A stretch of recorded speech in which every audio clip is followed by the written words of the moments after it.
باقی اگر وہ مالک جو ہے کسی کے ساتھ جوائنٹ وینچر میں جانا چاہتا ہے، کسی کے ساتھ پارٹنرشپ کرنا چاہتا ہے، کسی کی مدد لینا چاہتا ہے تو وہ بھی کر سکتا ہے. کیا صورتحال ہے آج کل؟ آپ کو پتہ ہے مدنیات جو ہوتی ہے وہ بیسیکلی ریاست کی ملکیت ہوتی ہے، وہ انفرادی یا قوم یا علاقے کے لوگوں کی ملکیت نہیں ہوتی. یہ ریاست پاکستان کی آئین کا بنیادی نقطہ ہے. بالکل. فار ایگزامپل کسی کے علاقے سے تیل نکلتا ہے تو یہ کہے گا کہ جی وہ تیل کا کنواں میرے اس میں ہے تو اس کا پورا ٹیکہ مجھے دیا جائے. نہیں، ایسا کچھ بھی نہیں ہے. یہ جو بتا رہے ہیں یہ بیسیکلی قبائلی عوام کو تھوڑا سا انسینٹیو دے رہے تھے کہ آئیں اور آپ اگر چاہتے ہیں تو ہم آپ کو وہ اس کی رائلٹی بھی دے سکتے ہیں، اگر آپ چاہتے ہیں تو ہم ٹیکے میں جو لیز ہوگا اس میں پرائیورٹی آپ کو دیتے ہیں. یہ ان لوگوں نے دے دیا. لیکن بدقسمتی سے ایسا ہے نہیں. ابھی عارف صاحب نے خود ذکر کیا وہ مومن جو رہتے تو کراچی میں تھے وہ اب آئے ہیں یہاں پہ، یعنی ان کا وہ غربت سے اور دہشت گردی سے جو متاثرہ علاقہ تھا ان دنوں اس کو کوئی سروکار نہیں تھا. لیکن اب پیسے کی ریل پیل ہو رہی ہے تو اب اسی طریقے کا لہٰذا صاحب یہ پیسے کی ریل پیل تو نہیں ہے. اتنا کریڈٹ تو آپ دیں گے نا موجودہ حکومت کو کہ ایک ایسی تبدیلی آئی ہے کہ کراچی میں بیٹا محمد کا جو کاروباری ہے وہ اپنے علاقے میں آنا چاہتا ہے واپس. اتنا کریڈٹ دیں گے نا. جی تھوڑا سا اس میں یہ بھی ایڈ کر لوں کہ یہ جو لوگ وہاں سے آتے ہیں وہاں پہ تو سیٹلمنٹ نہیں ہے. جی. جو ہمارے وہ تو بندوبستی علاقے نہیں ہیں جو مرج ڈسٹرکٹس ہے، وہاں کے اقوام ہوتے ہیں، ایک قوم کی ایک خاص پہاڑ کا ایک حصہ قوم کی ہوتے ہیں. جو لوگ یہاں سے مائگریشن کر کے کراچی یا لاہور چلے گئے ہیں ان کا بھی وہاں پہ حصہ ہوتا ہے کیونکہ وہ بھی قوم کا حصہ ہے. تو ایسا نہیں ہے کہ مطلب وہ آ کے ابھی قبضے کرتے ہیں. ان کی یہ ہے کہ ایک تو ایک بندے کی ملکیت ہو ہی نہیں سکتی، قوم کی ملکیت ہوتی ہے، قبیلے کی ملکیت، قبیلے کی ملکیت ہوتی ہے. قبیلہ اگر چاہے وہ لحاظ صاحب کو دینا چاہتے ہیں تو لحاظ صاحب لے لے، اگر وہ خود سے کرنا چاہتے تو خود سے وہ کر سکتے ہیں. لیکن ابھی ہم نے جو انہوں نے ذکر بھی کیا انسیٹو اس لیے ہم دے رہے ہیں کہ وہ لوگ سمجھتے تھے کہ شاید یہ لوگ ٹیک اوور کر رہے ہیں. ان کا خدشہ یہ تھا کہ یہ ہمیں محروم کریں گے. حالانکہ یہ قانون کی مطلب جس طرح لحاظ صاحب نے ذکر کیا کہ یہ جہاں سے جو بھی منرل نکل آئے کسی گھر میں بھی نکل آئے تو وہ اسٹیٹ کی ملکیت ہوتی ہے. اور اسٹیٹ کی یہ اگر آپ دیکھیں تو یہ انویسٹمنٹ جو جس طرح کاروباری وہ ہوتے ہیں اس کی خلاف ورزی بھی ہے کہ ہم لوگوں کو انویسٹرز کو بونڈ کر رہے ہیں کہ بھئی آپ کو نہیں ملے گا. لیکن یہ ان لوگوں کی محرومی کو دیکھ کر ہم نے ان باہر کے لوگوں کو بونڈ کیا ہوا ہے کہ آپ لوگوں کو یہاں پہ منرل ٹائٹل نہیں مل سکتے، آپ ان سے لے سکتے ہیں. اگر ان کا کوئی بندہ لے لے اس کی کوئی نام کی کمپنی ہو یا جو بھی ہو یا قبیلے کی کمپنی ہو، ان کو ٹائٹل مل جائے اور باہر سے کوئی انویسٹر آنا چاہتے ہیں وہ بے شک ان کے ساتھ ہو جائے. اب تک کی کوئی مثال قائم کی گئی ہے ایسی کہ جہاں پہ جس کی ملکیت ہو اس کو کوئی فائدہ بھی حاصل ہوا ہو؟ بہت سارے ابھی تک یہ جو ہمارے جب سے مرجنگ ہوئی ہے بہت سارے مسائل بھی تھے. وہاں کے لوکل مسائل تھے، قبیلوں کے درمیان جھگڑے تھے، لیکن اس کے باوجود ہم نے منرل ٹائٹلز ان کو دیے ہیں. اب ان کو جو ہے جنہوں نے کام شروع کیا ہے خود سے پروڈکشن کرتے ہیں ان کو بھی مل رہے ہیں. اگر کسی نے کسی انویسٹر کو لایا ہے تو ان کو بھی اپنا وہ حصہ دے رہے. ایون اس حد تک کہ ان کی جو حصہ جو شیئر تھی وہ شیئر پہلے 10-20-15% تھی لیکن اب جو ہے وہ 50% تک پہنچ گئی ہے. وہ باقاعدہ 50% لے رہے ہیں اپنے انویسٹر سے وہ اپنا شیئر جو. تو اس طرح کی بہت ساری مثالیں ہیں. لحاظ سب کچھ ایڈ کرنا چاہتے ہیں. مختصر میں یہ بتا رہے رائلٹی کا طریقہ کار بدلنا ہوگا. یہ پیسے جو ہوتے ہیں وہ لوگوں میں تقسیم کی جاتے ہیں. ہلکی سی مثال میں آپ کو کرک، ہنگو اور کوہاٹ کی دے دیتا ہوں.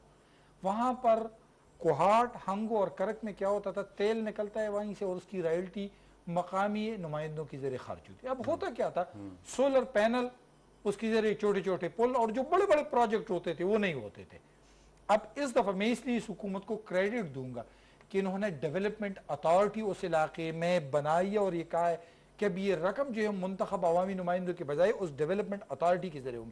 ہوگا کیا، بڑی سڑکیں بنے گی، بڑی پل بنیں گی، بڑی واٹر سکیمز اس کا آغاز ہوگا. ان دنوں کیا ہوتا ہے ایک سولر پینل کا چھوٹا چھوٹا سا پینل دے دیتے تھے اور جی آپ کو اس رائلٹی میں اس کو کپا دیتے تھے. اب یہ جو مومند میں رائلٹی دیتے ہیں، خیبر میں لوگوں کو رائلٹی دیتے، یہ رائلٹی خدا رہا ہے انفرادی طور پر ان اقوام سے نکال کر اس علاقے کے عوام پر اس کو خرچ کرے. وہاں پر ہسپتال قائم کی جائے، وہاں پر یہ جو انسٹیٹیوٹ بنا رہی ہیں نا یہ مائننگ کے حوالے، وہ انسٹیٹیوٹ سے وہاں کے لوگوں کو کوٹا دے. آئیے ہم آپ کو اسکالرشپ دیتے ہیں کہ وہاں سے جو اسٹوڈنٹ نکلیں گے ہم ان کو ٹریننگ کرائیں گے تاکہ اس علاقے میں پازیٹیولی وہ کام کر سکے.